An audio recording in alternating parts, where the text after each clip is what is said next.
After years of making flagship smartphone, laptop and computers at premium prices, Apple is now bringing high performance and efficiency to more affordable devices. And now, they've launched the new M4 MacBook Air at an even more affordable price, starting at $999 or $899 for students. So this is the new 2025 M4 MacBook Air. At first glance, we see the new sky blue color, which looks cool and neutral, a color that for sure I think would be a problem for either men or women. The rounded edges give it a sleek look, and the laptop is super slim, whether open or closed. To be honest, the M4 Air is one of the most powerful portable laptops you can carry in 2025, right after the M4 iPad Pro. The screen is still satisfying, but yes, the notch is still there. We also get the same number of Type-C ports and the same premium build that MacBooks are known for. But here's the big question: if you are using M1, M2 and M3 MacBook Pro, will the 2025 M4 Air actually perform better, or will the M4 Air deliver a pro experience that outshine the older MacBook Pros? And what even more surprising, why is the M4 MacBook Air cheaper than some older MacBook Pro model? Should a MacBook Pro user consider switching to the M4 Air? And for Windows users upgrading to Mac, should they go for the older M1 to M3 MacBook Pros, or just get the new M4 Air? So the idea behind the MacBook Air laptops: Apple first introduced the MacBook Air in 2008 as a response to the rising demand for ultra-portable laptops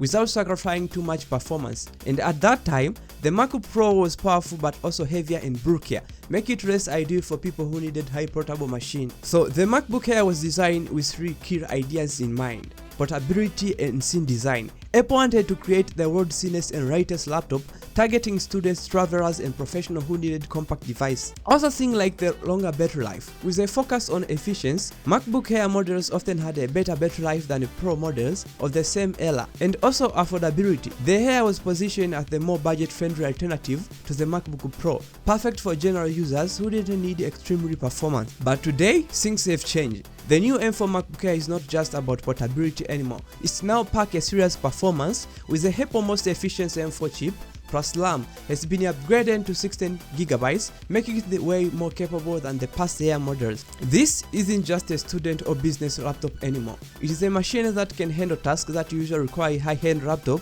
Battery performance has also been improved, and now you can connect up to 6-side resolution display through the HDMI port, and something previous MacBook Air model could not even handle.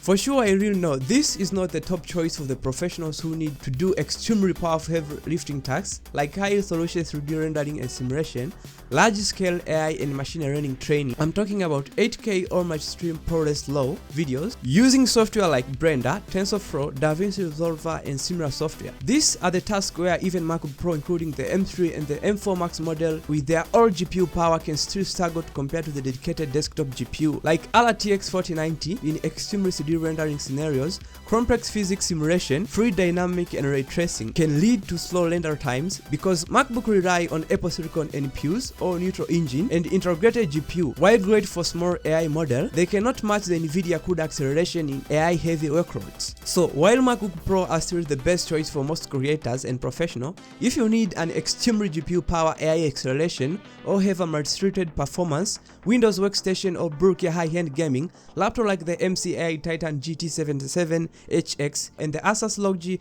Zephyrus G16 with massive killer specs will still perform better. But here are the big deals about the M4 Air. Still, the MacBook Pro M4 remain the best choice for those who need pro level performance, but for anyone upgrading to Windows to Mac, the M4 MacBook Air is a great affordable entry point because at $919 you're getting a powerful and portable laptops that can handle tasks require flagship laptops. For students, this is the easily best choice, way better than those HP laptops we always see in college students using. But if you are already on a MacBook Pro with an M1 or M3 chip, I don't see a big performance gap just upgrading to the M4 Air unless you are specifically want a very minimalist ultra portable laptop, and for most Mac users the iPod Pro already fills that role. That is for this one. See you in the next video, and remember, subscribing to my channel is your ticket to more awesome content.